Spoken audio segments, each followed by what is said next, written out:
Você acompanha Jornal da Rede Alesp. Olá, Jornal da Rede Alesp está de volta. A gente segue com mais informação aqui do Legislativo Paulista. Agora a gente vai falar sobre a operação de Olho na Bomba, que tem o objetivo de fiscalizar postos, distribuidoras e transportadoras para impedir a sonegação de impostos e a comercialização de combustível adulterado. Vou falar agora com o Susumu Iyahashi. Desculpa, Susumu Iyahashi. Susumu Hayashi. Aí você já me corrigiram aqui no ar, mas eu não consegui. Tudo bem com você? Tudo bem, boa tarde. Muito boa tarde, assistente fiscal da Secretaria da Fazenda. Você sabe que eu estava passando no posto de gasolina esses dias e vi aquelas bolinhas que sobem, já teve muita matéria sobre isso. A população não para muito para ficar olhando se o combustível é adulterado ou não. Daí a importância desse trabalho. Pode falar um pouquinho mais dessa operação para a gente, Sussumo? Esse trabalho surgiu em 2005, né? E a gente procura combater a adulteração de combustível. A gente coleta a amostra, né? E encaminha para o laboratório da Unicamp para analisar a conformidade desse produto com a especificação da ANP. Né? E até hoje foram caçados cerca de 4.598 postos de combustíveis varejistas, né? Tá. E a gente também, não só em postos, mas a gente faz trabalho junto às distribuidoras, né? A gente coleta a amostra lá para ver a conformidade com a especificação estabelecida para a ANP. Né? Este número de 4.598, ele é representativo? Porque eu imagino, é no estado todo? É São Paulo? Como é que seria? Isso, é no estado todo. É feito por todas as nossas delegacias, né? Certo. Mas dá para dizer que por esse resultado, tanto a sonegação quanto a adulteração é importante ou é um percentual baixo? Eu acho importante, né? Porque a gente mitiga não só a qualidade do produto, mas também como o combate da sonegação, da origem da mercadoria, né? Entendeu? Ele é muito mais abrangente isso, né? E a gente procura também nesse trabalho que tem outras portarias, como a portaria CAT 02, a gente procura analisar também a existência de interpostas pessoas, né? Os chamados laranjas, né? E também isso minimiza também a questão do ingresso do crime organizado, né, no comércio varejista, né, de combustíveis, né? Você sabe que eu já fiz reportagem sobre isso e uma pessoa que, inclusive, eu passava nos postos, ninguém queria falar nada, né, sobre essa questão de adulteração, né? E uma pessoa, dono de um posto, falou para mim, olha, você pensa o seguinte, se o preço do litro por exemplo, de gasolina custa, sei lá, R$4,20, como é que eu vou vender a R$4,20? Eu vou vender pelo preço que eu pago. Tem alguma coisa errada aí, né? Por aí você vê mais ou menos. Ou seja, dando a indicação de que se você vende muito barato, não quer dizer que o posto de gasolina está vendendo mais barato, seja adulterado. Mas de postos que às vezes pagam um valor e vende pelo mesmo preço, cadê o lucro, né? Então já seria um indício disso, né? Agora, como é que é o procedimento quando confirma a denúncia de que o posto está comercializando produto adulterado? A gente faz, conforme a portaria CAT 28 de 2005, ela estabelece que a gente colete 3 amostras por produto, por combustível, né? Certo. Seria a amostra 1, a amostra 2 e a amostra 3, né? Confirmada a desconformidade na amostra 1, a amostra 2, o contribuinte ele pode encaminhar para outro laboratório para ver a conformidade também daquela mercadoria, né? Coincidindo isso, ambas as amostras, dando o mesmo resultado, a gente caça a inscrição estadual dela. E ela não pode atuar no setor de combustível por 5 anos, né? Poxa, e quando por exemplo, uma rede de postos de gasolinas, é só aquele posto que foi autuado ou a rede pode ser comprometida? Então, a rede, assim, pode ser comprometida a rede, mas, assim, desde que esteja no mesmo CNPJ, né? Porque se ele tiver um outro CNPJ, às vezes o quadro societário é diferente, E a gente não pode estender isso para um sócio que não tem nada a ver com esse posto. Né? Claro, claro, entendi. Tá? Agora, quanto à sonegação, como é que é o trabalho para verificar se está sonegando imposto? Porque nem todo mundo pede o tal do recibo, né? Mas eu não sei se isso tem a ver ou não. No caso do combustível, a arrecadação ela é feita nas distribuidoras. Certo. Que ela é substituta tributária, né? Ela que cobra o tributo do posto de gasolina. Tá? Então, nesse sentido, a gente faz trabalho nas distribuidoras, né? Exceto se a gente vê que tem algum combustível sem origem no posto de gasolina, aí a gente autua o posto de gasolina. Então, no caso da distribuidora, o fiscal ele vai até a distribuidora e ele analisa eu não sei, hoje é tudo eletrônico, né? Como é que funciona? Isso. A gente verifica as entradas, faz o cruzamento de notas fiscais, né? E a gente autua as distribuidoras, né? Ah, entendi. É bem relevante esse trabalho. E aí, no caso da sonegação, está dentro desse número de 4.598 que o senhor nos passou, não? Que já foram autuados? Mas aí, no caso, esse aqui é número de postos, né? Não, é resultado da cassação de inscrição de posse, aí por diversos motivos aí, né? Entendi. Entendeu? Ou seja, isso. Entendi. Bom, pois não. Oi, desculpa. Não, pode falar, desculpa. Eu tenho uma questão aqui, qual é a média de postos autuados por irregularidades com a operação, né, de olho? O senhor trouxe esse número, mas tem alguma média, assim, de... Esses 4.598 é desde o começo, né? Não, eu não tenho média, porque é o seguinte, a gente inicia o processo de cassação. E o contribuinte ele tem de direito de defesa, ele procura via administrativa se manifestar, então esse é um processo que demora um pouquinho. Entendi. E às vezes ele procura até via judicial, né? Entendi. Sussumo, é Sussumo, não é assim que Sussumo. O H é erro de registro, é Sussumo. Ah, correto, Sussumo. Sussumo, me fala uma coisa. Geralmente, eu abri falando que a gente nem sempre... Antigamente, tinha muita reportagem de como você fazer o teste chegando no posto. Mas, geralmente, o que acontece, a gente vê na prática, a pessoa põe a gasolina e aí o motor dá aquela tossida, né? De vez em quando, aquela falhada, né? E a pessoa fala, será que a gasolina desse posto... Provavelmente daí seja uma indicação de que a pessoa venha a fazer uma denúncia, né? Como é que pode denunciar um posto de gasolina se a pessoa desconfiar que o combustível está adulterado? Ela geralmente formaliza essa denúncia na ouvidoria, né? Ela junta o documento fiscal da operação, né? Encaminha para nós e aí a gente vai numa amostragem, a gente começa a fazer coleta de amostra nela, né? Eu falo de amostragem porque ela pode ser que ela não entre nesse mês, ela entra na operação mês que vem, né? Tá? Aqui, olha, para denunciar, eu tenho uma informação aqui no nosso roteiro. Por suspeito de comercializar combustível adulterado, pode ligar para a ouvidoria, que é o 11-3243-3676 ou 11-3243-3683. E tem um e-mail ainda, né? Correto, é essa a informação. E o e-mail é ouvidoria@fazenda.sp.gov.br. Tem que anexar o recibo dela? Não, ela pode fazer a denúncia mesmo sem o recibo, né? Mas, assim, seria melhor para comprovar a operação nesse posto de gasolina, né? Correto. Tá? E aí a gente encaminha isso, porque posto de gasolina varejista é de competência da delegacia, a gente encaminha isso para as delegacias e eles verificam.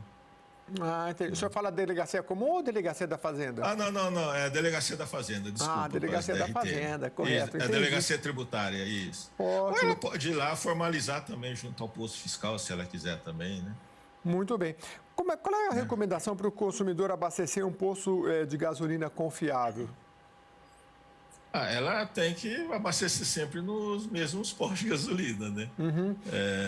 Porque também, assim, a qualidade pode variar durante, não sei, mesmo que você seja um proprietário de posto honesto, você pode ter um gerente que te cause problema, né?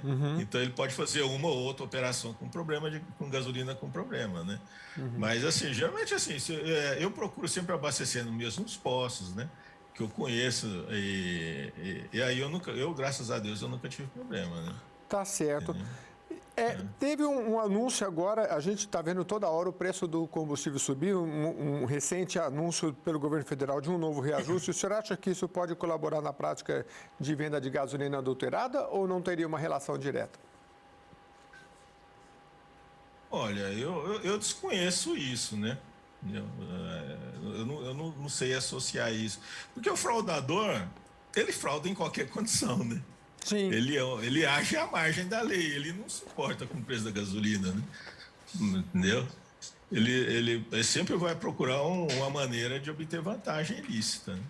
Correto. Né?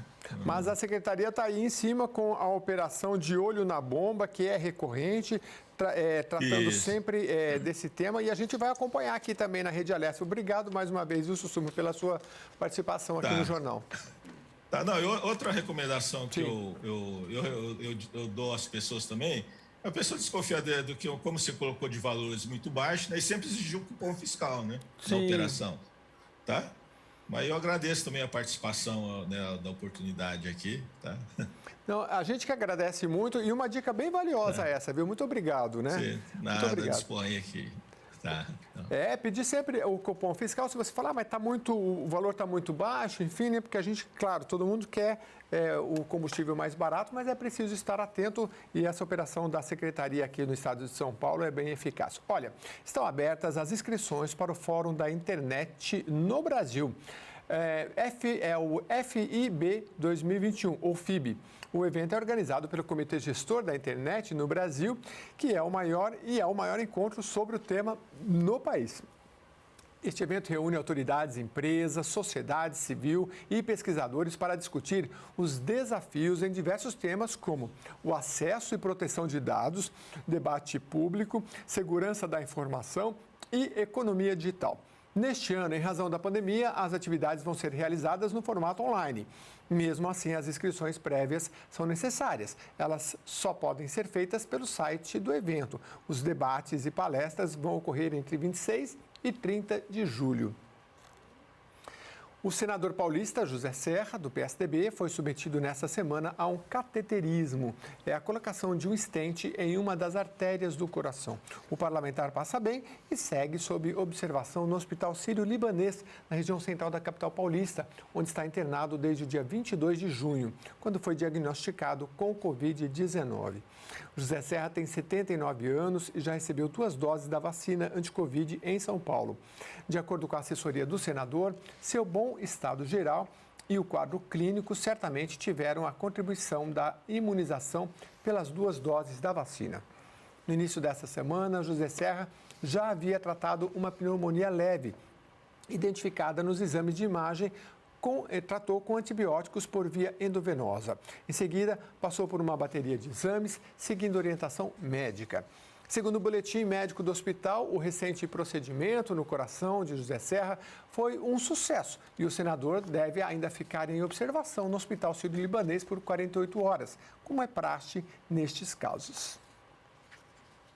E o deputado Edmir Chedid, do Democratas, confirmou a liberação, por meio de emenda parlamentar, de mais de R$ 1 milhão para a compra de viaturas para o Corpo de Bombeiros das cidades de Amparo, Atibaia, Bragança Paulista e Serra Negra. Segundo o parlamentar, a expectativa é de que a liberação ocorra no início do próximo semestre e reforçou que as viaturas vão ser fundamentais para os profissionais da corporação.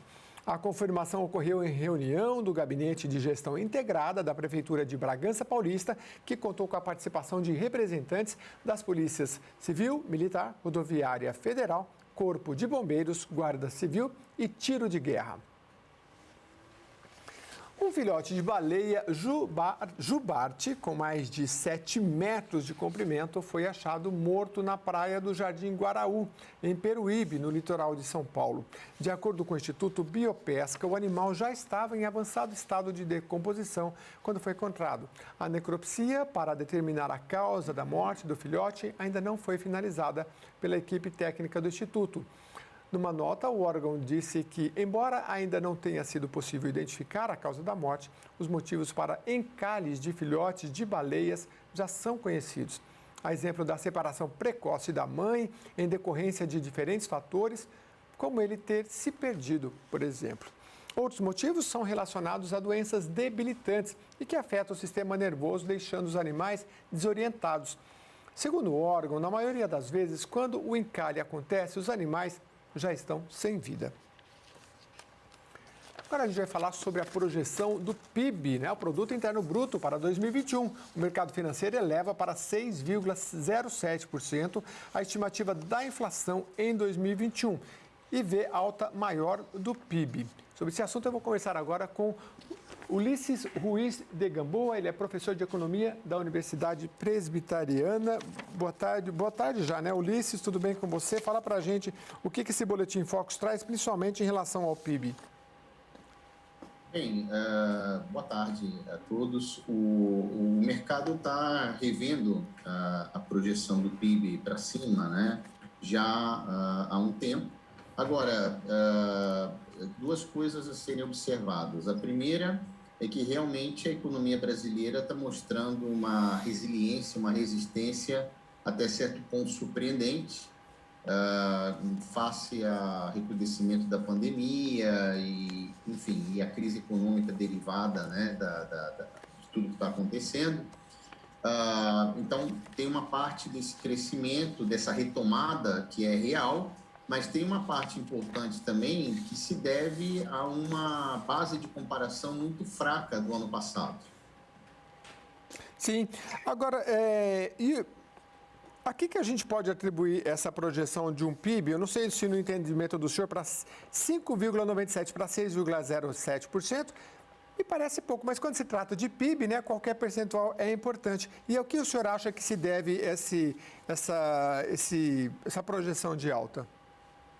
Olha, você pode tirar aí uns 5%, tá? Assim, numa situação normal, se o PIB brasileiro crescesse 5%, 6%, a gente estaria abrindo um champanhe, estaria comemorando, porque realmente significaria um crescimento muito pujante, muito forte. Uhum. Mas, tal como eu estou falando, existe um efeito estatístico pelo fato de que ano passado o PIB caiu 4,1%. Uhum. Então, os cálculos apontam que, mais ou menos, você desses 6%, você pode tirar quase 5% por esse efeito da queda do PIB do ano passado, né? Ou seja, é uma coisa matemática, é mais fácil você crescer sobre uma base que diminuiu, tá? Então, eu diria que tem 1%, vamos falar assim, mais ou menos, de crescimento real, de crescimento, vamos dizer assim, entre aspas, verdadeiro, no sentido de um crescimento independentemente dessa comparação que é favorecido pelo fato do PIB ter caído no ano passado. Uhum. Então, falei, a economia brasileira está mostrando uma resistência, uma resiliência, e que é até certo ponto surpreendente, que eu acho que tem muito a ver com o fato das pessoas, das empresas, enfim, terem se adaptado a essa nova situação, já depois de mais de um ano. Ou seja, poderia, no entendimento do senhor, poderia ser até pior? É difícil prever, porque assim, você está falando um crescimento real de 1%, né? Mas diante da situação, né? Até porque, principalmente como o poder público, como um impulsionador da economia, com a pandemia, ano a ano, os tributos, não sei se o senhor tem acompanhado, mas se os tributos, se eles estão caindo, e o que isso pode representar para a economia, em relação aos tributos, porque aqui, por exemplo, na Assembleia, a gente sempre trabalha, né, e o país todo, com a projeção do que recebeu nesse ano para o próximo ano, né? Como é que o senhor vê essa questão? Bem, não é mistério para ninguém que os governos de todas as esferas estão enfrentando, já antes da pandemia, alguns problemas aí de equilíbrio das suas contas, né? Uhum. Isso aí acho que não é mistério para ninguém.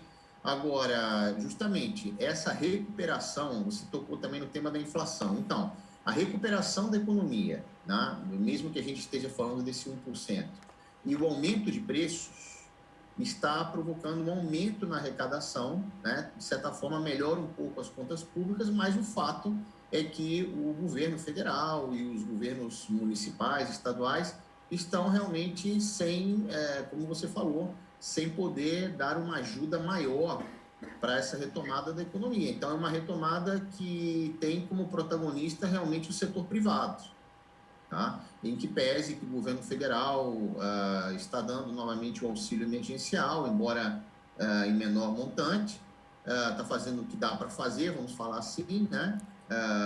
Mas é uma recuperação que tem o setor privado como protagonista.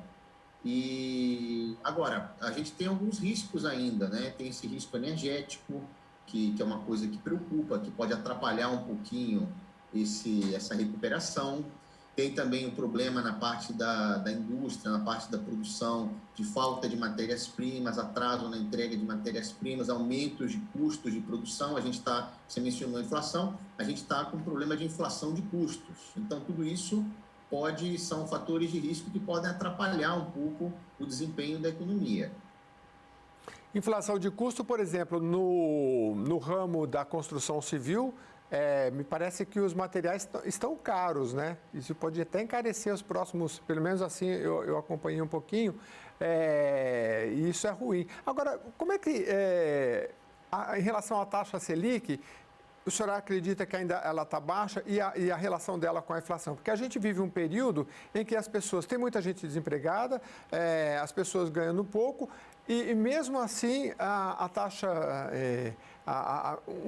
um receio de uma inflação, né? Que não é a inflação geralmente se dá quando o país está pujante, tem muito dinheiro para todo mundo, né? Como é que é essa relação agora de inflação alta e baixo poder aquisitivo?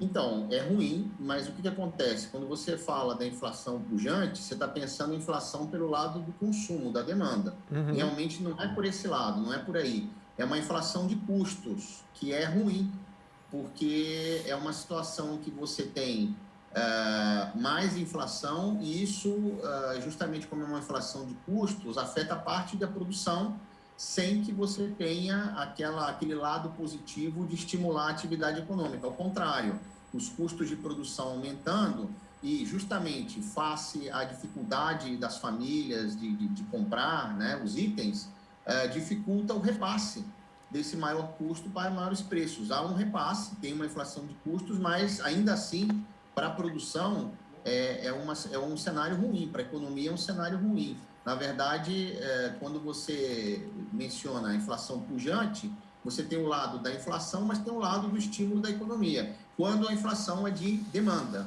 motivada pelo excesso de consumo. Não é o caso, naturalmente. O caso que a gente está vivendo é uma inflação impulsionada pelo aumento de custos de produção. Então, é ruim porque você tem mais inflação, que tira poder aquisitivo das famílias que já estão pauperizadas aí com a crise, e, ao mesmo tempo, você não estimula a atividade econômica. Exatamente. Hoje, o nosso maior parceiro de exportação, eu queria que você falasse um pouquinho do peso da exportação.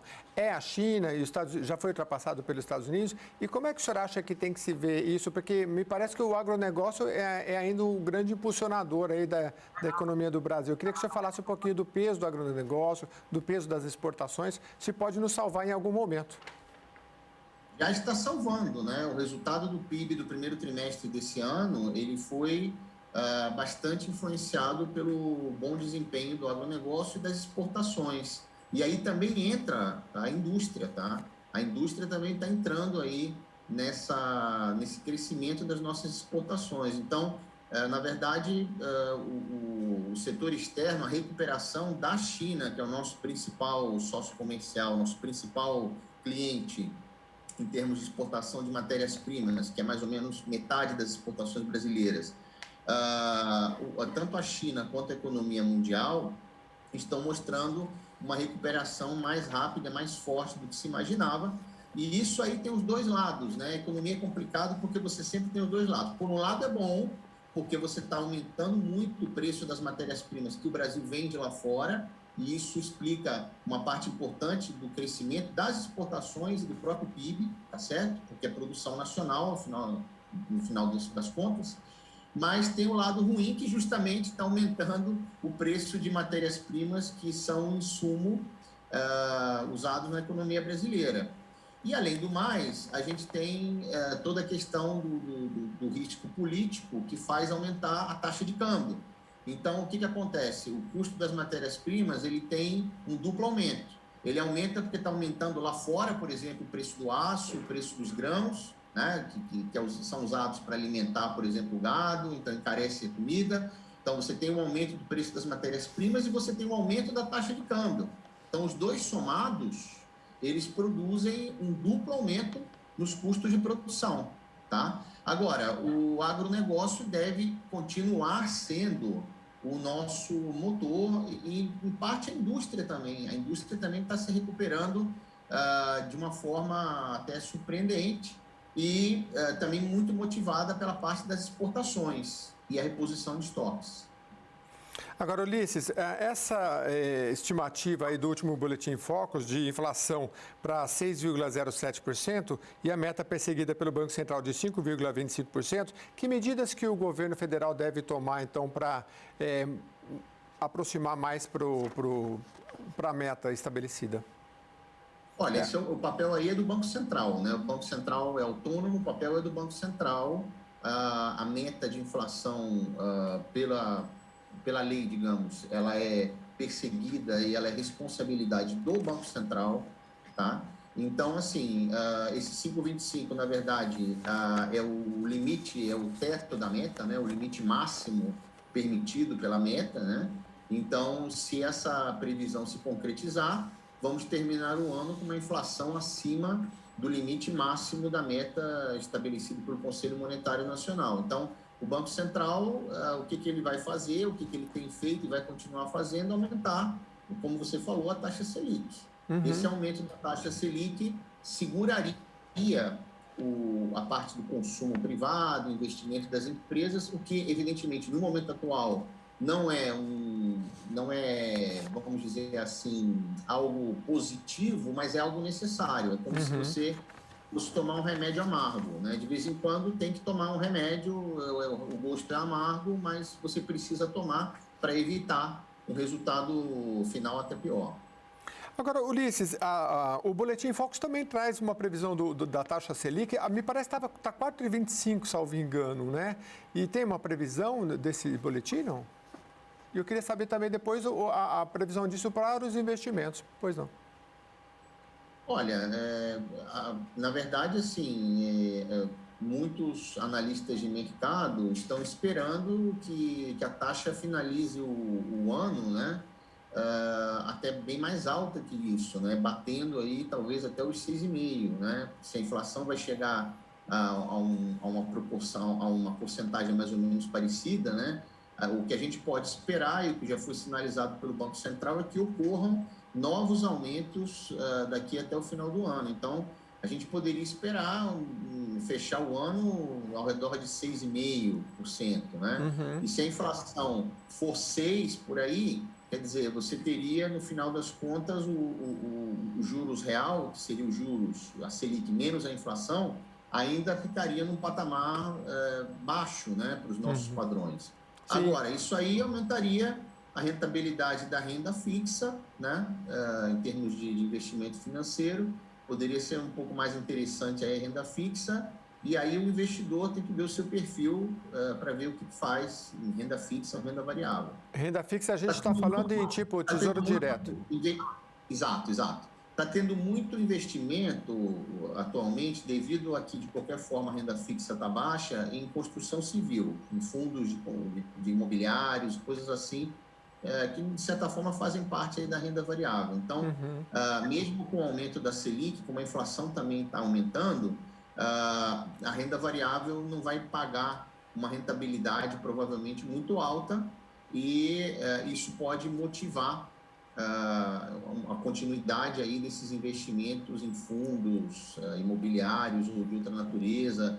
A gente está vendo muito movimento também em empresas corretoras, empresas que se dedicam a fazer investimento, aconselhar investimentos, enfim. É interessante você falar do setor imobiliário, porque eu li uma reportagem que dizia que, embora a Selic, o ano passado a gente ouviu muito falar, olha, no momento de comprar imóvel, porque a taxa básica está em 0, nunca foi tão bom. Mas aí ela vem aumentando, depois para 1, 2, 3, já está em 4,25, né? As incorporadoras, né, creio que são elas, que estão segurando um pouco esse repasse ainda no setor imobiliário. Não sei se o senhor acompanha de perto, porque o senhor falou dos fundos imobiliários, né? Então, se eu vou comprar um imóvel hoje, me parece que esse repasse do aumento da taxa Selic ainda não foi repassado para a taxa de juros para adquirir um imóvel. Você acha que isso pode ocorrer nos próximos meses? Esse repasse, ele demora de uma maneira geral, em geral, né? Não só desde o imóvel até o teu cartão de crédito, né? Desde o crédito imobiliário até o cartão de crédito.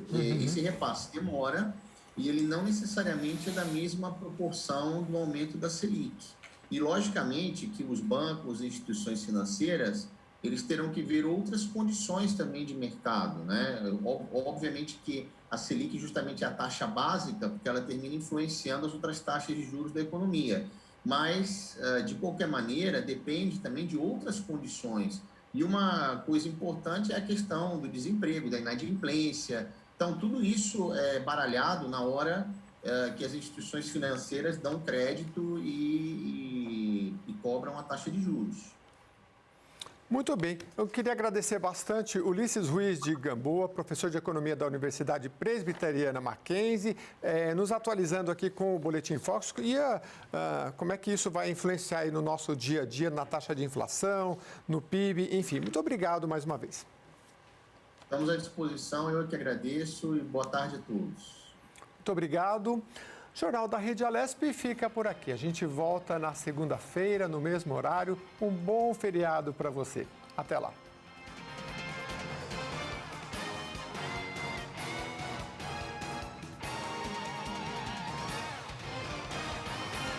Você acompanhou o Jornal da Rede Alesp. Tudo sobre o Legislativo do Estado de São Paulo.